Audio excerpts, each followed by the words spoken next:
you all. I give thanks to God and the ancestors for just being here. I have researched and known about Southern African history for quite some time through my parents. But to be here is surreal.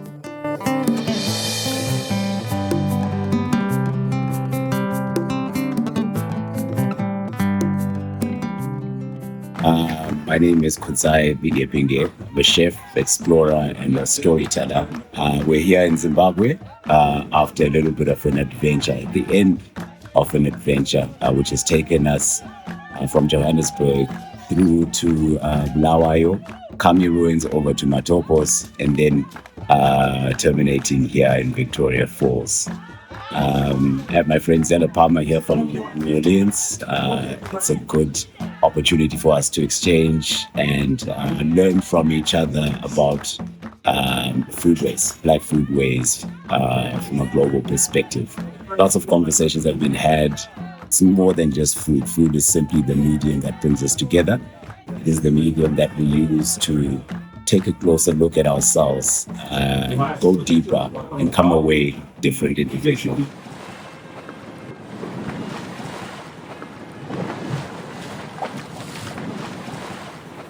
Zella, from New Orleans to Atlanta, Joburg, and then further inland to Zim. Welcome to Africa. Welcome to Southern Africa. What's the experience been like? We've been on an adventure. Maybe you can. Man, I'm processing it. I'm just like, we're on the Zambezi River right now. I'm just like, this just mind blown. It's been a journey of self-discovery. It's been amazing to also just sit here with you all. I give thanks to God and the ancestors for just being here. Zella, we started the adventure right off the plane. Yeah. We left the city of Bulawayo. We still have to quiz you on how to say Bulawayo. But we went a little bit back in time to a World Heritage Site, Khami, which is one of over 300 stone buildings that you'll see littered across the country and across the region. What was that? And I know you've seen some of this in Mexico and other areas, but what was your key takeaway from that? Well, I mean, first when we entered, just the colonialism just kind of just struck me, and the story of Cecil Rhodes and how he claimed this area, this whole huge area and this part of African history to himself and to his, his comrades, and so that was the first alarming part about it for me, and it just made kind of my skin crawl, just knowing how much damage he's done to our psyche and to our history and culture, and so to go in that part, I wanted to see it through you all's eyes, who are indigenous to this land and the children of all of these ancestors, as well as my own ancestors. And I think just us driving through, seeing all, the wildebeest, and then, you all talking about the tale of the wildebeest and how that's used in African spirituality, and me remembering, things that I've seen in my travels through family, whether it's in Nigeria, whether it's in Cuba, whether it's in New Orleans, it is all connected through this, quilt of legacy and our ancestors, And so going up the hills, and just seeing these paintings on these ancient stones, and then understanding what the meaning of Zimbabwe, the name Zimbabwe, right? And just taking that all in. And I think I'm still like just quiet and just trying to listen and hear, I don't think I'll be able to process everything until probably late at night in my dreams or something, but I'm just blown away. I'm blown away. And I'm we're on the Zambezi River, and I keep on thinking about Langston Hughes' Many Rivers to Cross, and just being here on this land is it's full circle. And you'll cross the river soon enough. Yes. It's always the thing. We'll cross the river soon enough. Yes.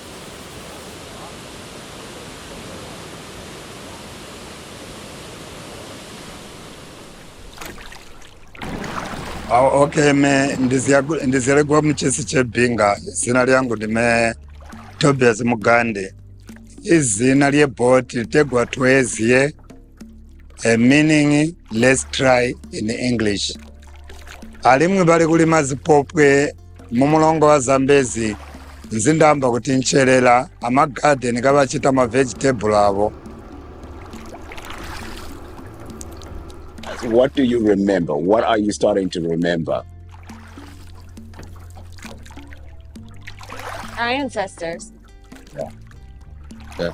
Our ancestors, you know, and some of the trees that we went to, like when we went up, even, you know, to when we were at, you know, the evergreen trees, the veneration tree, the chevron stones, and the way that they were, you know, built, you know, in this huge honoring to our ancestors. It was deep, you know, and I'm just taking in a moment, I think, just to like I said, just listen to them. You know? And then to see some people even just place offerings, you know, these offerings that you see even today in the 21st century. I mean, we're afraid to talk about those things, but I see it everywhere again, you know? I see it in so many places that I've been, even in New Orleans. Like, we have a tree in Congo Square where the enslaved used to dance on Sundays.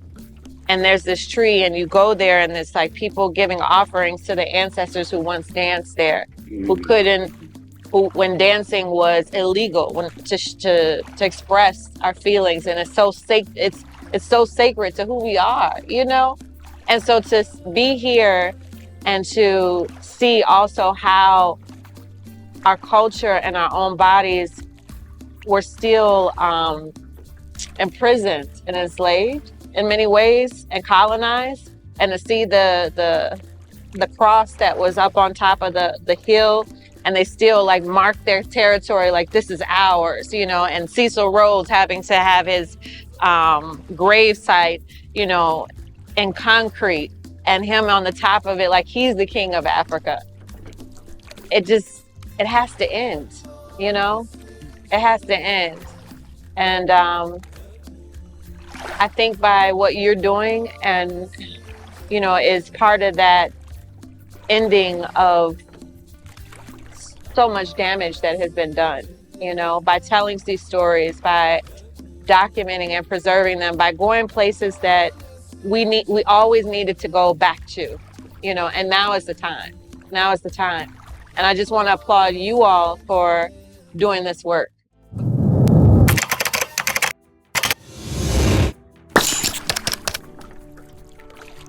What would you say was and we touched on many areas, right? Yes. We looked at the history of human history here through our time at Khami, over to Matopos, and the history, which is very colored, if you will, all the way out to what is this beautiful river, the fourth largest on the continent. What's really stuck out to you about this part of the continent? I think seeing the white rhino paintings, you know, and just seeing how human beings, but particularly Africans from this region, documented and preserved their stories through material arts, and the spirituality behind that too, and just seeing how these stories are told, and then finding, you know, and then walking in Matopos with you all in the national park, and just foraging and getting different medicinal and herbal plants. I think that that just really warmed my heart, you know? And I'm just really touched to just be on this sacred ground, you know?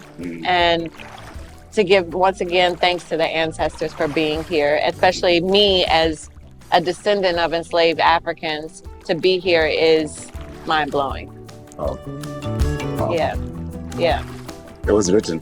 It was written. It was written. Yes, it was. It was.